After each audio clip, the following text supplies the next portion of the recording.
오늘 주신 말씀 사도행전 15장 1절에서 4절 말씀입니다. 몸이 불편하신 분들은 앉아 계셔도 되고요, 다 같이 일어나셔서 합독하시고 앉겠습니다. 시작. 어떤 사람들이 유대로부터 내려와서 형제들을 가르치되 너희가 모세의 법대로 할례를 받지 아니하면 능히 구원을 받지 못하리라 하니, 바울 및 바나바와 그들 사이에 적지 아니한 다툼과 변론이 일어난지라. 형제들이 이 문제에 대하여 바울과 바나바와 및 그 중에 몇 사람을 예루살렘에 있는 사도와 장로들에게 보내기로 작정하니라. 그들이 교회의 전송을 받고 베니게와 사마리아로 다니며 이방인들이 주께 돌아온 일을 말하여 형제들을 다 크게 기쁘게 하더라. 예루살렘에 이르러 교회와 사도와 장로들에게 영접을 받고 하나님이 자기들과 함께 계셔 행하신 모든 일을 말하며 아멘.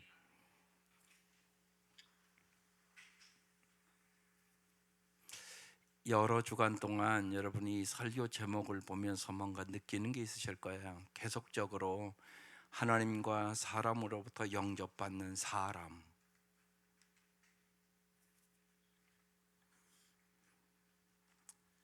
많은 분들은 내가 무슨 일을 하느냐를 중요시 여깁니다. 근데 하나님은 여러분이 어떤 사람이 되느냐에 관심이 있으세요. 그래서 doing보다 중요한 것은 being이 중요합니다. 사람이 변하지 않으면 나 자신도 그렇고 내 가정도 그렇고 내 이웃을 변화시킬 수는 없습니다.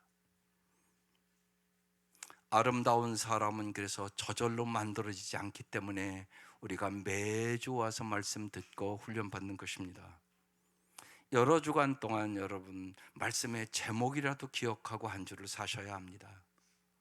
자기 분수를 아는 사람, 환난을 두려워하지 않는 사람.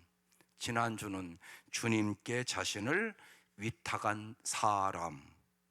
이제 이번 주는 하나님과 사람으로부터 영접받는 사람이 되어야 된다는 것입니다. 오늘 무지하게 혼탁스러운 이 국가와 민족에 여러분 오늘 말씀은 무지하게 중요한 말씀입니다. 예수를 잘 믿어보려고 큰맘 먹고 교회 다니려 하거나 교회에 나와서 성경 공부를 하려고 하면 의례 시험이 따라오기 마련입니다. 그 시험거리는 초신자들이 깊은 신앙에 들어가지 못하도록 방해합니다. 이 덫에 걸린 사람은 항상 원점에서 맴돌게 됩니다. 몇십 년을 교회 다녀도요, 신앙이 자라지를 않습니다. 이런 시험거리들은 개인뿐만이 아니라 교회에도 동일하게 있습니다. 특별히 침체된 교회에서 성령의 역사가 일어나면 마귀들은 얼마나 무섭게 달려들어서 시험거리를 만드는지 모릅니다. 그들은 교회가 부흥하지 못하도록 온갖 수단과 방법을 동원합니다. 당시 초대교회에도 똑같은 일이 났다는 것입니다. 그래서 여러분은 매주 말씀을 들으며 여러분의 인생을 정확하게 말씀에 비춰봐야 하는 것입니다. 국가와 민족도 마찬가지입니다. 안디옥 교회가 지난 주간에 바울과 함께 지내며 행복한 시간을 보내고 있을 때 안디옥 교회에 평지풍파가 일어납니다. 그것이 이제 15장에 들어가서 나오는 내용입니다. 첫 번째, 어떤 사람들이 문제를 일으켰습니다. 사람들이 있는 곳에는 언제나 문제가 있습니다. 이 문제를 어떻게 해결해 나갈 수 있는가, 이 능력을 길러야 된단 말입니다. 이 능력이 안 길러지는 집은 문제가 있으면 부부간에 싸우다가 관계가 깨져집니다. 아이들도 여러분 문제를 일으키는 게 정상이지 안 일으키는 게 정상입니까? 그 문제를 어떻게 이길 수 있는지 여러분 오늘 말씀을 통하여 그 능력을 기를 수 있기를 주의 이름으로 축원합니다. 1절부터 봅시다. 시작. 어떤 사람들이 유대로부터 내려와서 형제들을 가르치되 너희가 모세의 법대로 할례를 받지 아니하면 능히 구원을 받지 못하리라 하니. 문제의 발달은 유대에서 온 어떤 사람들이 문제를 일으켰다는 얘기입니다. 누구든지 십자가에서 인간의 죄값을 치러주신 예수님만을 믿기만 하면 하나님의 자녀로 구원을 받는다는 은혜의 복음을 듣고 지금 기쁨으로 이 안디옥 교인들이 교인이 되었는데, 어느 날 느닷없이 유대로부터 내려온 어떤 사람들이 할례를 받지 않으면 구원을 받을 수 없다고 단정을 하는 것입니다. 언제나 여러분, 잘못 가르쳐서 문제가 오는 것이에요. 잘 가르치는 부모 되시기를 바라요. 정말로 은혜로운 부모 되시기를 바라요. 신앙생활에도요, 은혜로 신앙생활하지 않고 율법으로 신앙생활하는 부모들이 너무나 많습니다. 그러면 예수 믿어도 하나도 안 기쁘고 하나도 안 행복합니다. 은혜의 사람 되시기를 바랍니다. 이들이요, 구원받는 것도 좋고 성령 받는 것도 좋고 예수 믿는 것도 좋다. 그런데 거기에 더해서 할례를 받아야 구원을 얻을 수 있다, 이렇게 주장하는 것입니다. 그러니까 교리적인 문제에 갈등이 생겼다는 말입니다. 오늘날로 얘기하면 이단이 교회에 들어왔다는 얘기입니다. 마귀는 성령의 역사가 일어날 때 필요한 논쟁에 휘말리게 하여서 하나님 나라의 일을 언제나 방해합니다. 따라서 여러분이 항상 주의하여 깨어 기도해야 하는 것입니다. 너희가 모세의 법대로 할례를 받지 않으면 구원받지 못하리라 주장하는 이들에게 중요한 것은 법이었단 말입니다. 그러나 여기서 우리가 잘 깨달아야 합니다. 언제나 법보다 중요한 것은 은혜입니다. 여러분, 여기에 내가 하나님의 말씀대로 다 살아서 구원받은 사람이 누가 있단 말입니까? 한 사람도 없습니다.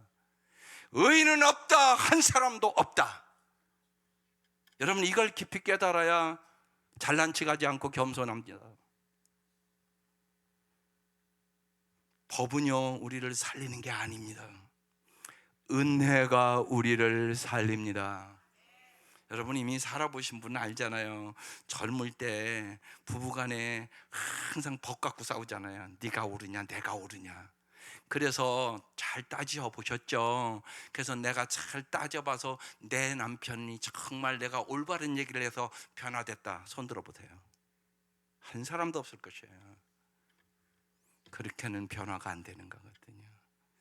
여러분은 잊지 마셔야 돼요. 옳고 그른 것을 따져서 변화되는 것이 아니올시다. 은혜로 변합니다. 사랑으로 변합니다. 성령의 역사로 변합니다. 여러분, 이걸 빨리 깨닫는 귀하고 복된 성도들 되시기를 바랍니다. 여러분, 할례는 어떤 의미가 있는 것입니까? 창세기 17장에 보면 하나님이 아브라함에게 말합니다. 너희 중 남자는 다 할례를 받으라. 너희는 표피를 베어라. 언약의 표징이니라. 이렇게 기록되어 있습니다. 할례 제도는 언약의 상징입니다. 하나님의 언약을 이제 사람의 살에다 표시하는 것입니다. 하나님의 입장에서 이런 말씀입니다. 너는 내 백성이다. 내가 너를 보호하겠다. 나와 내게 언약을 맺었다. 이 언약은 절대 변하지 않을 것이다. 너는 내 백성이 될 것이다. 너는 나를 의지하고 살아라. 이런 뜻입니다. 백성의 입장에서는 이제는 내 능력과 의지로 살아가지 않고 하나님만을 의지하며 살겠습니다, 이런 표시입니다. 즉, 할례는 하나님의 은혜와 도움으로 살아간다는 것을 약속하고 약속받는 것을 의미하는 것입니다. 그러나 아브라함의 때가 지나고 모세의 때가 지나가면서 사람들은 이 할례를 율법으로 바꿨습니다. 내용은 사라지고 형식만 남아 할례를 행하기만 하면 자동적으로 하나님 백성이 되고 할례를 행하지 않으면 구원받지 못한다고 주장하는 극단적인 사람들이 생겼단 말입니다. 여기서 우리가 잘 아셔야 됩니다. 모든 종교의 위기는 무엇입니까? 형식만 남아있는 것입니다. 예배를 와서 드리는데 사랑이 없습니다. 그러면 여러분, 여기 왔지만 형식적으로 예배드리고 가는 것이 옳시다. 매주 하나님을 더 사랑하셔야 합니다. 그 사랑을 받아서 내 가정과 내 이웃을 더 사랑하는 사람으로 변화되기 위하여 사모하고 이 자리에 와서 기도하셔야 하는 것입니다. 그렇지 않으면 종교 행사 한번 하고 또 가는 것입니다. 의미가 없습니다. 설교를 하는데 행함이 없습니다. 그러면 하나님이 저한테 분명히 그럴 것입니다. 말은 잘한다. 그러지 않겠습니까? 목사가 되고 장로가 되고 직분이 있는데 사고방식이 세상 사람만도 못하면 곤란하지 않겠습니까? 오늘 이 국가와 민족을 보면서 그런 것들이 너무 뿌리 박혀 있다는 것을 우리 지금 보고 있는 것입니다. 타이틀이 신앙인 줄 착각합니다. 우리 자신을 스스로 속이는 것입니다. 하나님은 우리의 외모를 보지 아니하시고 우리의 중심을 보십니다. 우리의 내면을 보십니다. 외적인 활동만 가지고 믿음이 좋은 사람이라고 그래서 평가할 수 없습니다. 여러분, 어떤 사람이 믿음이 좋은 사람이라고 생각하십니까? 제가 어제 결혼교육 시키면서 청년에게 물었습니다. 그랬더니 교회 열심히 다니고요, 헌금 잘하고요, 교회 봉사 잘하고요, 그게 믿음이 좋은 거죠. 그래서 나는 그렇게 안 생각하는데, 그랬더니 눈이 커졌습니다. 여러분 그렇게 생각하십니까? 물론 믿음이 있고 그런 분들이 그렇게 하시죠. 그러나 더 중요한 것이 있습니다. 여러분, 믿음은 신실함입니다. 하나님 앞에 충성된 사람이 되는 것입니다. 여러분, 충성이 뭡니까? 저 한문을 잘 보십시오. 중심 중자에다 마음 심자, 그리고 말씀 원자에다가 이룰 성자를 썼습니다. 마음의 중심을 바쳐 하나님의 말씀대로 행하는 신실한 사람이 충성된 사람인 것입니다. 그래서 믿음의 정의를 내린다면 믿음은 신실함입니다.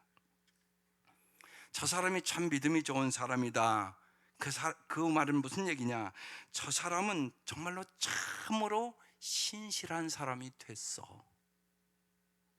이게 믿음이 좋다는 의미입니다. 여러분, 세상의 직장에서도 어떤 사람이 쓰겠습니까? 정직하고 신실하고 충성된 사람을 쓰지 않겠습니까? 이게 참된 믿음인 것입니다. 여러분, 언제나 여러분 성경을 읽을 때 믿음이란 단어에 신실함을 넣어서 읽어보시기 바랍니다. 그러면 반드시 그 말씀이 깊이 여러분 마음에 다가오게 되는 것입니다. 인간이 사는 곳에는 언제나 사람들이 문제를 일으킵니다. 그래서 두 번째 문제로 뭐가 일어납니까? 다툼과 변론이 일어났습니다. 2절, 바울과 바나바와 그들 사이에 뭐가 일어났어요? 적지 아니한 다툼과 변론이 일어난지라 형제들이 이 문제에 대하여 바울과 바나바와 및 그 중에 몇 사람을 예루살렘에 있는 사도와 장로들에게 보내기로 작정하니라. 잘 보십시오. 오늘 이 다툼과 변론이 너무나 심한 지금 이 국가와 민족의 무지하게 심각한 문제이기 때문에 오늘 이 음성 잘 들으셔야 합니다. 할례가 구원의 조건이라고 단정한 유대인들과 바울과 바나바 사이에 적지 아니한 많은 그런 뜻입니다. 다툼과 변론이 일어났습니다. 안디옥 교인들을 동요시켰기 때문에 그런 것입니다. 바울과 바나바의 입장에서 볼 때는 할례가 구원의 조건이라고 단정하니 유대인들은 그릇된 이론을 신봉하는, 이건 거짓 교사요 거짓 선지자란 말입니다. 오늘날로 얘기하면 이단이란 말입니다. 내버릴 수 있겠습니까? 구원의 연장을 목격한 바울과 바나바는 하나님의 복음을 무너뜨리는 이 거짓 이론들과 맞서는 것은 너무나 당연한 일이었다는 것입니다. 구약 시대에는 할례가 의미가 있었습니다. 그러나 하나님의 아들 예수께서 십자가에 돌아가시고 부활하신 후에는 이 할례의 의미는 없어졌습니다. 그래서 신약에 오면 마음의 할례를 받아라 그렇게 써 있습니다. 예수도가 할례의 마침이 되었기 때문에 그렇습니다. 그러므로 여러분 누구든지 예수만 믿으면 구원은 받습니다. 그럼에도 불구하고 여러분 교회 안에는 많은 사람들이 뭔가 행위로 기도로, 선을 쌓음으로 내 구원이 완성된다고 생각하는 교인들이 많습니다. 그래서 항상 뭔가 부족하다고 생각하기 때문에 마음에 평안도 없고 기쁨도 없고 예수 믿어도 행복도 없고 확신이 없습니다. 여러분 생활이 올바라야, 여러분이 정말로 그냥 예수를 온전히 닮아야 천국 가는 겁니까? 그러면 여기 한 사람도 못 갈 텐데요. 여러분 오늘 이 아침 정말로 복음의 기쁨을 깨달으시기를 바랍니다. 그래 예수 믿어도 행복합니다. 쉽게 제가 어렸을 때 형님들이 놀리려고 언제나 그랬습니다. 저 밑에 우리 어머니가 고생하니까 밑에 둘만 없으면 조금 편하게 살 텐데 그러면서 우리 형님은 목적다리에서 주워왔고 나는 성남다리에서 주워왔다고 언제나 그랬습니다. 근데 그걸 이제 이렇게 들을 때는 그냥 웃고 지나갑니다. 그런데요, 우리 어머니가 저를 혼내고 이렇게 야단칠 때는요, 그 생각이 쑥 들어옵니다. 나 진짜 성남다리에서 주워온 거 아니요? 이게 신기한 일입니다. 그런데 그렇게 신앙생활하는 사람이 많단 말입니다, 이 교회 안에. 이게 안타까운 일이에요. 그러니까 기쁨이 없지, 감사가 없지. 우리 엄마가 저를 가장 사랑하지 않겠어요, 막내로. 그건 분명한 사실이잖아요. 근데 내가 안 믿는 거예요. 왜? 우리 형님이 성남다리에서 주워왔다고 그랬으니까. 여러분 이렇게 신앙생활하는 사람이 있다니까요, 교회 안에. 오늘 여기서 해방되시기를 바라요. 정말로 주님은 여러분을 영원히 사랑하십니다. 하나밖에 없는 아들처럼 사랑하십니다. 지금 할례를 주장하는 사람들이 그런 상태라는 것이에요. 눈에 보이는 할례를 행하여 구원을 받는다고 주장을 하는 것이에요. 그래서 바울은 갈라디아서 5장 2절에 아주 명확하게 우리에게 말씀합니다. 같이 읽어보겠습니다. 나 바울이 여러분에게 말합니다. 여러분이 할례를 받으면 그도는 여러분에게 아무 유익이 없습니다. 행위로 구원 얻는 게 아니라고 얘기하는 것이에요. 많은 분들이 교회에 다니면 끊임없이 이 둘 사이에 싸움을 해요. 내 노력으로 구원을 얻는 것입니까? 하나님의 은혜로 구원을 얻는 것입니까? 대답을 해보세요. 여러분 뭘로 구원 얻었습니까? 하나님의 은혜로 구원을 얻었단 말이에요. 이 얘기를 가장 우리의 가슴 깊이 얘기해 주는 말씀이 로마서 7장의 말씀입니다. 바울이 써놓습니다. 나는 비참한 사람입니다. 누가 이 죽음의 몸에서 나를 건져 주시겠습니까? 우리 주 예수 그리스도를 통하여 나를 건져 주신 하나님께 감사를 드립니다. 아멘. 그러나 나 자신은 마음으로는 하나님의 법을 섬기고 육신으로는 죄의 법을 섬기고 있습니다. 날마다 육신의 정욕과 이제 성령의 역사 속에 내 마음 속에서 싸움을 하고 있습니다. 얘기하고 있는 거예요. 이게 인간의 실존이란 말이에요. 우리의 모습인 것이에요. 하나님은 우리가 얼마나 완벽한 인생을 살았느냐, 얼마나 실수가 없었는지를 묻지 아니하고 언제나 예수 그리스도를 의지하고 살으라고 말씀하는 것이에요. 예수로 말미암아 구원을 받았는데 너희가 예수님을 얼마나 순간순간 의지하고 사느냐에 따라서 너의 인생이 더 아름답고 풍성한 삶을 살 수 있다고 말씀하는 거예요. 그래서 구주에서 의지함이 심히 기쁜 일일세, 이 찬송 부르며 살게 하시는 것이에요. 우리가 실수함이 많고요, 죄가 있고요, 야곱처럼 사기꾼 같은 기질이 있다 할지라도 예수 그리스도를 믿음으로 말미암아 하나님의 자녀가 되는 권세를 주신 것이에요. 그게 요한복음 1장 12절 말씀이잖아요. 크게 읽어보십시다. 시작. 영접하는 자 곧 그 이름을 믿는 자들에게는 하나님의 자녀가 되는 권세를 주셨으니, 여러분이 여러분의 자녀들을, 손자와 손녀를 사랑하는 것보다 하나님은 여러분을 사랑하셔서 독생자를 십자가에 죽이실 정도로 여러분을 사랑하셨다고요. 이것이 믿어지셔야 돼요. 그래 여러분이 기쁘게 감사함으로 행복하게 신앙생활할 수 있는 것이에요. 이것이 안 되면 언제나 내가 뭘 잘하면 사랑해주고 내가 잘못하면 사랑을 안 한다고 생각하고 신앙생활을 한단 말이에요. 이건 복음이 아니에요. 여러분 복음의 은혜를 잘 깨달으시기를 바라요. 그래서 오늘 집에 가서 주보 앞뒷면을 앞면과 목회자 코너를 잘 깊이 읽어보세요. 듣고 잊어버릴까 봐 쓰는 거예요. 제가 듣고 잊어버리면 소용없단 말이에요. 정말 오늘 이 복음과 율법의 문제는 막 여러분 가슴 속에 들어와야 돼요. 바울과 바나바는 지금 생명을 걸고 이 복음을 전하고 있는데요, 할례를 받아야 구원을 얻는다고 그릇된 것을 가르치면서 교인들을 충동하는 이단과 같은 이 유대인들이 있으니까 바울과 바나바가 어떻게 가만히 있을 수 있겠어요. 그래서 오늘 여기 바울과 바나바는 적지 아니한 많이 다툼과 변론을 벌이고 또 벌리고 버리고 또 벌리고 계속하여 마침 화난 군중이 폭동을 일으키는 것과 같은 기세로 격렬하게 분노하며 언쟁을 벌였다고 원어가 그렇게 써 있는 거예요. 그와 같이 분노한 바울과 아마 이 바나바의 모습에 아마 안디옥 교인들도 깜짝 놀랐을 거예요. 그런 모습을 못 봤으니까. 여러분 예수님이 성전에 들어가서 막 성전을 다 엎고 그랬을 때 사람들이 깜짝 놀라지 않았겠어요? 온유하고 겸손한 주님이 뭐가 화가 나서 막 저걸 다 막 둘러 덮을까 그 생각 안 했겠느냐고요. 지금 그런 말씀입니다. 이 말씀. 그래서 안디옥 교인들은 이 문제를 해결하기 위하여 바울과 바나바와 몇 사람의 안디옥 교회의 대표자들을 예루살렘 모교에 보내서 판결을 받자 이렇게 결정하고 사람을 보낸 것이에요. 여기서 우리는 이 바울과 바나바의 태도를 보면서 온 성도들이 이 어지러운 때에 반드시 깨달아야 될 것이 있어요. 띄워져 보실래요?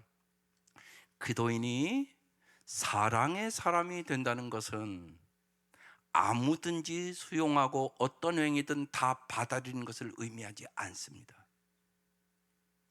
그도인이 사랑의 사람이 된다는 것은 사랑하는 사람을 허물어뜨리는 세상의 모든 불의와 악과 그리고 온갖 그릇된 관습이나 풍조에 과감하게 맞서는 것을 의미합니다. 사랑은 반드시 진리와 함께 가야 되는 것이에요. 사랑과 진리가 함께 가지 아니하면 그것은 그 사람을 망하게 하는 것이에요. 이게 쉬운 일이 아니에요. 참 어려운 일이에요. 그래도 여러분 부모도 그렇잖아요. 자식을 사랑하지 않는 부모가 어디 있겠어요. 다 사랑하는데 사랑만 하면 안 돼요. 진리로 잘 인도해야 돼요. 그래서 같이 말씀도 있고 같이 큐티도 하고, 야 어떤 것이 정말 주님이 원하시는 길이요 진리요 생명이냐 이렇게 아이들과 대화도 나누고, 그래서 하나님의 말씀대로 가야 참 사랑이 되는 것이에요. 여러분 꼭 기억하시기를 바라요. 이 말씀 가지고 지금 정말로 기도해야 될 때란 말입니다. 세 번째로, 형제들을 다 크게 기쁘게 하는 사람이 되십시오. 3절입니다. 시작. 그들이 이제 교회의 전송을 받고 베게니와 사마리아로 다니며 이방인들을 주께 돌아온 일을 말하여 형제들을 다 크게 기쁘게 하더라. 바울과 바나바는 안디옥 교인들이 마땅히 자신들의 목회자인 바울과 바나바의 말을 듣고 거짓된 가르침을 퍼뜨리는 이 어떤 유대인들을 배척해야 했음에도 불구하고 예루살렘 모교의 사람을 보내어 판결을 받아오게 한 것이에요. 여러분 생각해 보세요. 이 바울과 바나바가 서운했을까요? 안 서운했을까요? 여러분 제가 우리 예를 들어서 권사님이 이단 쪽으로 가는데 권사님 그러시면 안 돼요. 지금 잘못 가는 거예요. 그런데 제가 다른 사람한테 물어볼게요. 그럼 제가 서운할까요? 안 서운할까요? 지금 그런 환경이에요. 이 환경이. 그래서 바울과 바나바는 아주 이 안디옥 교인들에게 자존심도 상하고요, 배신감도 느낄 수 있는 그런 상황이었습니다. 그러나 여기 안디옥 교인들의 그 결정에 바울과 바나바는 순종하여 기꺼이 예루살렘을 찾아간단 말이에요. 이게 바울과 바나바가 성숙한 사람이 됐다는 의미입니다. 성숙한 바울과 바나바는 예루살렘으로 올라가면서 하나님께서 이방인들을 통하여 얼마나 놀라운 역사를 했는지 간증함으로 다 크게 기뻐했다, 그렇게 쓰여 있는 거예요. 여기 크게 기뻐했다, 메가스라는 헬라어인데 100만 배 기뻐했다, 그런 뜻이에요. 큰 기쁨을 누렸다는 의미란 말입니다. 바울과 바나바는 간증을 듣는 모든 사람들에게 기쁨이 충만하도록 했다는 뜻이에요. 바울과 바나바는 여러분 언제나 어디서든지 예수님 이야기를 합니다. 내 안에 계신 예수님을 전하지 않고는 견딜 수 없었던 것입니다. 여러분은 어떠하십니까? 한참 생각하고 나서 예수 전하지 않습니까? 전할까 말까, 저 사람이 받아들일까 안 받아들일까 생각하고 또 생각하고 어떤 때는 말도 못하고. 이게 우리의 모습 아니냐고요. 바울은 그렇게 한 적이 없습니다. 어떻게 그렇게 할 수 있을까요? 언제나 예수가 내 안에 살아있어야 하는 것이에요. 정말로 여러분의 안에 예수가 충만하시기를 바라요. 예수님이 정말로 날마다 여러분의 안에 살아계셔서 여러분의 보는 것도, 여러분의 듣는 것도, 여러분의 말하는 것도, 여러분의 삶에 하나님의 은혜가 충만하시기를 주의 이름으로 축원합니다. 그래서 우리는 정말로 이제 갈라디아서 2장 20절 말씀을 가지고 사셔야 합니다. 나는 그도 함께 십자가에 못 박혔습니다. 이제는 내가 사는 것이 아닙니다. 내 안에 계신 그도께서 사시는 것입니다. 이것을 날마다 경험하시기를 바랍니다. 우리는 늘 하나님께서 우리의 삶 속에 베풀어 주시는 하나님의 은혜를 전하며 함께 나누며 다 크게 기뻐하는 사람들이 되어야 하는 것입니다. 마지막으로 참으로 신실한 삶으로 예수를 영접하고 사셔야 하는 것입니다. 4절입니다. 예루살렘에 이르러 교회와 사도와 장로들에게 뭘 받고요? 영접을 받고. 오늘 설교 제목은 여기서 정한 겁니다. 하나님이 자기들과 함께 계셔 행하신 모든 일을 말하며 영접하다, 파라데코마이라는 헬라어인데요, 크게 기뻐했다, 그런 뜻입니다. 예루살렘 모교회의 교인들과 사도들과 장로들이 모두 다 바울과 바나바를 크게 기뻐했다, 그런 뜻입니다.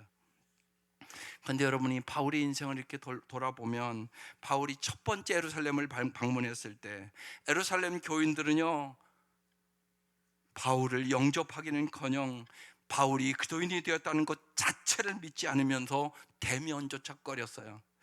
저렇게 변했을 리가 만무해, 저거 우리 다 잡아 죽이려고 그러는 거야, 그렇게 생각했습니다. 바울이 두 번째 방문할 때는요, 구제금을 가지고 갔는데 구제금을 그냥 수령하는 이외에 아무것도 환영하지 않았습니다. 그냥 공식적으로 돈 갖다 줘서 고마워, 그러고 끝냈습니다. 그런데요, 오늘 여기 세 번째 방문입니다.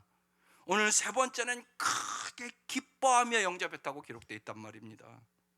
어떻게 이런 일이 일어났을까요? 바울의 삶이 참으로 신실한 삶을 살았기 때문에 그런 것입니다. 바울이 이제 어떤 영적 지도자가 되었는지, 그가 전도 여행을 통하여 하나님께서 얼마나 신비롭게 놀랍도록 안진뱅이가 일으키고 놀라운 역사를 이뤘는지, 그 모든 소식과 내용이 예루살렘 교회에 다 전해졌단 말입니다. 바울은 참으로 신실하게 결코 하나님을 앞지름이 없이 묵묵히 하나님의 인도하심을 인내하며 모두 다 참아냈던 것입니다. 그 결과로 하나님의 기뻐하심을 입고 사람으로부터도 진심으로 영접을 받는 사람이 됐다는 얘기입니다. 그래서 오늘 우리 온 성도들이 하나님 앞에나 사람 앞에나 정말로 영접을 받는 기쁨의 사람들이 되시기를 주의 이름으로 축원합니다. 바울과 바나바는 영접을 받고 무엇을 했습니까? 4절 하반절에 보면 하나님이 자기들과 함께 계셔 행하신 모든 일을 말했다고 기록하고 있습니다. 하나님이 어떻게 역사하셨는지, 어떻게 이방인들의 마음의 문을 열어 구원을 주셨는지 그들은 간증을 하며 기뻐했다는 뜻입니다. 우리가 하나님의 이야기를 하고 나면 굉장히 기쁩니다. 하나님이 하시는 일을 체험하면 체험할수록 여러분의 인생에 행복하고 굉장히 기쁜 삶을 살아갑니다. 그러나 반대로 자기 이야기를 열심히 하면 굉장히 비참해집니다. 자기 이야기를 다 이야기하고 나면 기분이 나쁘고 허탈해집니다. 내가 왜 이런 이야기를 했지? 자책감이 들고요, 기분이 안 좋습니다. 이건 해봐서 여러분 다 알 것입니다. 그래서 성경은 얘기합니다. 세상 것 자랑하지 말라고. 그거 아무것도 아니라고. 우리는 십자가 외에 자랑할 것이 없는 사람들이라고. 정말로 예수를 자랑하며 살아갈 수 있기를 바랍니다. 정말로 하나님의 능력의 이야기, 생명의 이야기를 하며 살아갈 수 있기를 바랍니다. 항상 예수님 이야기를 하고 삽시다. 그러면 기쁨이 충만할 것입니다. 감사가 충만하게 될 것입니다. 여러분의 삶이 감격스럽고 평안하게 될 것입니다. 바울과 바나바는 가는 곳마다 하나님이 하신 일을 이야기했습니다. 여러분, 목장에서도 한 주간 정말로 하나님의 말씀을 묵상하고 살아보시기 바랍니다. 그래서 내 안에서 역사하신 예수님이 한 주간 동안 나에게 이런 기쁨을 줬다고, 이런 은혜를 줬다고, 이런 감사를 줬다고, 내가 이렇게 어려웠는데 주님이 내 안에서 역사하심을 내가 경험했다고, 내가 이렇게 간절히 기도했는데 하나님이 이렇게 기도응답을 주셨다고. 오늘 일부 예배에 기도받은 분이 그랬습니다. 남편 교회 한 번인가 오셨나? 한 번인가 휠체어 타고 오셨네요. 계속 병원에 계십니다. 그래서 제가 그 주기도문으로 기도하는 그 기도 그것을 코팅해가지고 갖다 드리고, 날마다 하루에 갈 때마다 두세 번씩 꼭 기도하세요. 그랬더니 그 자매가 그대로 했습니다. 목사님, 남편이요 아멘해요. 아멘해요. 남편이 아멘해요. 그래서 오늘은 그랬어요. 꼭 이제 예수의 이름을 부를 수 있도록, 여보 힘들고 어려우면 예수의 이름, 예수님 이렇게 한번 불러봐, 그렇게 하시라고. 그랬더니 꼭 해보겠다고. 그러면서 자매가요 얼굴빛이 변했습니다. 도저히 기뻐할 수 없는 환경인데 얼굴에 평안과 기쁨이 있더라고요. 하나님은 오늘도 동일하게 역사하신 하나님을 믿을 수 있기를 바랍니다. 목장에서 기도의 응답과 한 주 동안 정말 주님이 행하시는 놀라운 일들, 여러분이 성경을 읽으면서 받았던 그 은혜가 목장에 충만할 수 있기를 주의 이름으로 축원합니다. 하나님이 행하신 일들을 여러분 정말로 서로 간증하며 살아갈 수 있기를 주의 이름으로 축원합니다. 오늘의 말씀을 여러분 잘 정리해 보십시다. 인간이 있는 곳에는 언제나 문제가 있습니다. 그리고 다툼과 변론도 일어날 수 있습니다. 오직 그때마다 주님께 초점을 맞추시기를 바랍니다. 정말 주님이 뭐라고 말씀하셨는지, 주님이 어떻게 하기를 원하시는지 주님 앞에 물어보고 주님께 돌아오는 기쁨을 누리시기를 바랍니다. 오직 참되고 신실하게 살아 하나님과 사람들 앞에 기쁨이 충만함을 보여주시기를 바랍니다. 참으로 신실하게 살아감으로 바울과 바나바처럼 하나님과 사람으로부터 영접받는 사람이 됩시다. 하나님을 앞지르지 않고 겸손하게 하나님의 뜻을 기다리며 하나님의 인도하심을 쫓음으로 정말로 하나님이 크게 기뻐하시는 교회, 하나님과 사람으로부터 영접받는 기쁨과 감사와 행복한 그도인이 될 수 있기를 주의 이름으로 축원합니다. 기도하십시다. 이 시간 1분 동안 기도하는 것입니다. 정말로 우리 온 성도들이 율법에 매여 사는 사람들이 아니라 주님의 십자가의 은혜를, 주님의 십자가의 사랑을, 주님의 십자가의 능력을 꼭 붙잡고 날마다 은혜의 사람으로, 감사의 사람으로, 하나님과 사람으로부터 기쁘게 영접받는 사람들이 되기를 간절히 기도하십시다.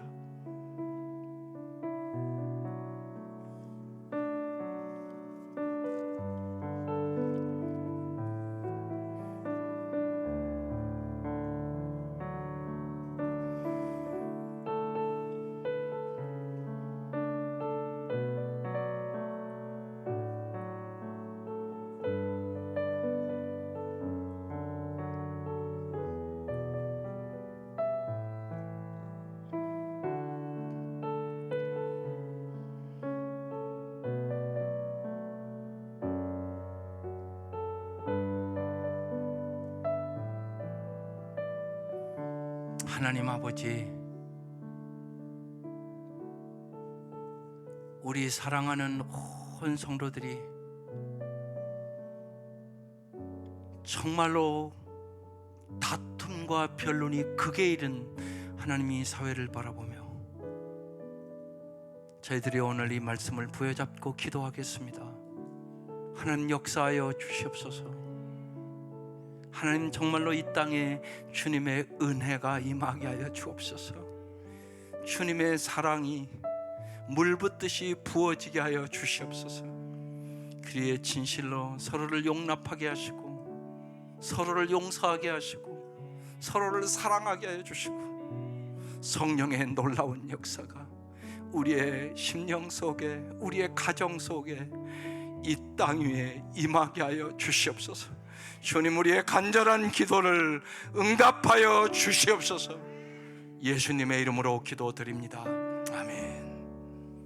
오늘도 주의 말씀을 듣고 등록하기 원하시거나 예수 영접 모임에 오기를 원하시거나 세례받기 원하시거나 하나님의 말씀을 깨닫고 새로운 재혼신의 삶을 살기를 원하시는 분은 찬양할 때 앞으로 나오셔서 기도 카드에 기록하시고 한 주 동안 함께 기도하며 승리하시기를 바랍니다.